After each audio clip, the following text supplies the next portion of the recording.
எல்லாருக்கும் வணக்கம். Cheese kitchen click பண்ணதுக்கு ரொம்ப நன்றி. இன்னைக்கு சீஸ் கிச்சன் சேனல்ல ஒரு வெரைட்டி ரைஸ் தான் பார்க்க போறோம். கோபி ரைஸ், காலிஃப்ளவர் ரைஸ் எப்படி பண்றதுன்னு ரொம்ப ஈஸியான ரெசிபி இது.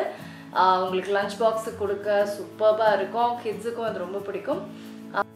ஸோ இதை எப்படி செஞ்சேன்னு பார்க்கவே மறக்காம சீஸ் கிச்சனுக்கு சப்ஸ்கிரைப் பண்ணுங்க, லைக் பண்ணுங்க, உங்கள் நண்பர்களுக்கும் வீடியோ ஷேர் பண்ணுங்க. இப்போ வாங்க வீடியோக்குள்ளே போகலாம்.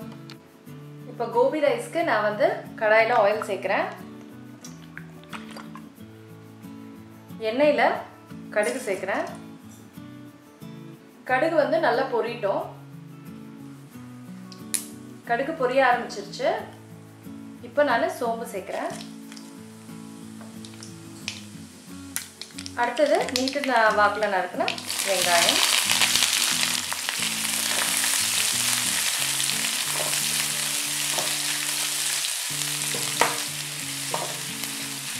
வெங்காயம் வந்து கொஞ்சம் நல்லா குக் ஆகட்டும். ரொம்ப ப்ரௌன் ஆகணும்னு அவசியம் இல்லை, பட் கொஞ்சம் லைட்டாக கலர் மாறணும். வெங்காயம் வந்து குக் ஆகிட்டு இருக்கும் போதே நான் வந்து மசாலா பவுடர்லாம் சேர்க்க போகிறேன். சில்லி பவுடர் சேர்க்குறேன், மஞ்சள், coriander powder, garam masala, pepper powder, டிஷ்ஷுக்கு தேவையான உப்பு. இது எல்லாத்தையுமே நல்லா மிக்ஸ் பண்ணிக்கலாம்.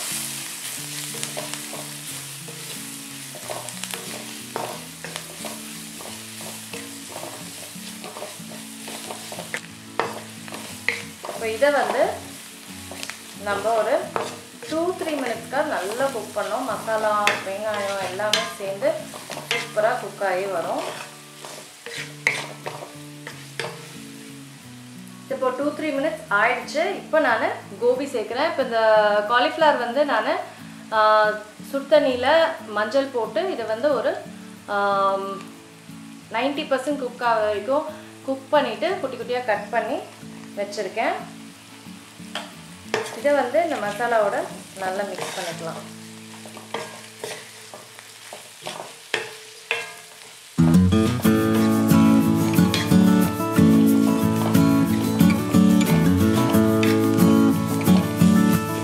பெரிய பீஸா இருந்தால் நீங்கள் இதுலேயே வந்து மடக்கி கட் பண்ணிக்கலாம். இப்போ இதில் வந்து குக் பண்ண ரைஸ் ஆட் பண்ணிக்கிறேன்.